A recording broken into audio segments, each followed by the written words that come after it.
In Chinese culture, ghosts are considered to be the lingering spirits or souls of the deceased, belonging to entities such as phantoms or apparitions.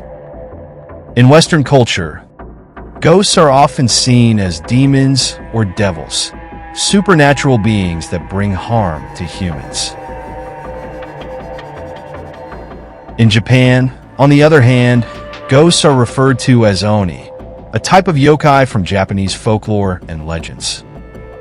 Their appearances vary depending on the individual, but they are typically depicted as large, muscular beings with horns on their heads, snarling faces, and bare upper bodies. Oni are often in opposition to humans and are generally viewed as adversaries.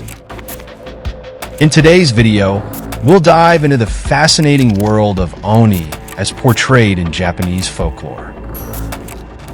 I'm Mr. Yao, and welcome to the Legend Yokai channel. Here, I explore famous yokai and urban legends. If you're into these topics, be sure to subscribe so you won't miss out on future videos.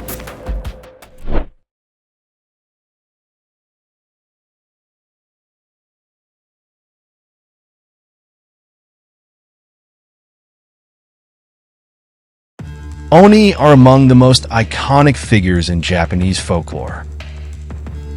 Towering above even the tallest humans, and sometimes as tall as trees.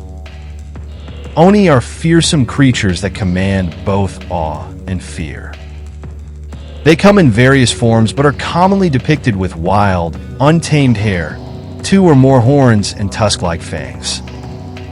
Their skin is often vibrant in color, ranging from red and blue to black and yellow. Oni are typically shown wearing tiger pelt loincloths and carrying massive iron kanabo clubs. Oni have the ability to shapeshift, enabling them to trick their victims by appearing trustworthy. While they can be male or female, Oni have predominantly been portrayed as male throughout history. In disguise, they are capable of taking on the form of either a man or a woman, regardless of their actual gender, making them even more cunning and dangerous. During the Heian period, Oni were often depicted as terrifying monsters that devoured humans. A prominent portrayal of Oni is their ability to consume people in a single bite, a concept known as Oni Hitokuchi. Oni are carnivorous, with humans being one of their favorite foods. If an Oni targets someone, it will first try to approach in the form of a handsome man or beautiful woman. If that fails, the Oni will transform into a relative or friend of the target to get closer. Oni are particularly persistent when it comes to their prey. They will not give up until they have eaten their victim. As one of the most frightening yokai in Japan, Oni are feared for their relentless nature and insatiable hunger. The Izumo no Kuni Fudoki and Nihon Shoki are the earliest written records that describe Oni as entities, rather than as spirits of the dead. During the Heian period, according to the practices of Onmyoto, it was believed that if someone ventured out on a night travel day, they would be attacked by a demon army called the Hyakki. Many aristocrats would carefully avoid these days for their travels. In the Fuso Ryaki, there is a record of a night in April 929, when demon footprints were discovered in the palace. The footprints were said to be the size of 2 or 3 hooves. This record reflects the belief at the time that Oni footprints were typically described as having 2 or 3 toes. The Nihon Shoki also mentions that even rumors about the appearance of Oni, though unverified, had to be reported to the imperial court and officially recorded in historical texts. This highlights how terrifying the presence of Oni was considered to be. One of the most famous legends involving Oni is the tale of Shuten Doji, who is regarded as one of Japan's 3 greatest yokai. Shuten Doji is the most renowned Oni, and another well-known story featuring Oni is the beloved Japanese folktale, the Momotaro legend. I previously created a video about the story of Shuten Doji. For friends who are interested, You can find that video on my channel or in the description box or comment section. The Momotaro legend is about an elderly couple who find a giant peach, and inside, they discover a baby boy, whom they name Momotaro. As he grows, Momotaro learns of Oni terrorizing nearby villages. Determined to stop them, he sets out on a journey, bringing millet dumplings prepared by his adoptive parents. Along the way, Momotaro befriends a dog, a monkey, and a pheasant by sharing his dumplings. They join him, and together, they reach the Oni's island.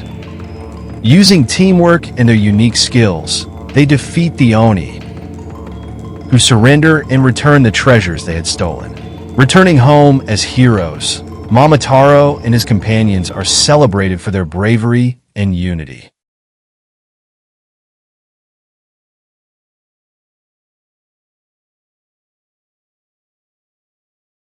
There's a type of fish called the anglerfish, which uses the glowing lantern on its head to lure other fish close before swallowing them whole.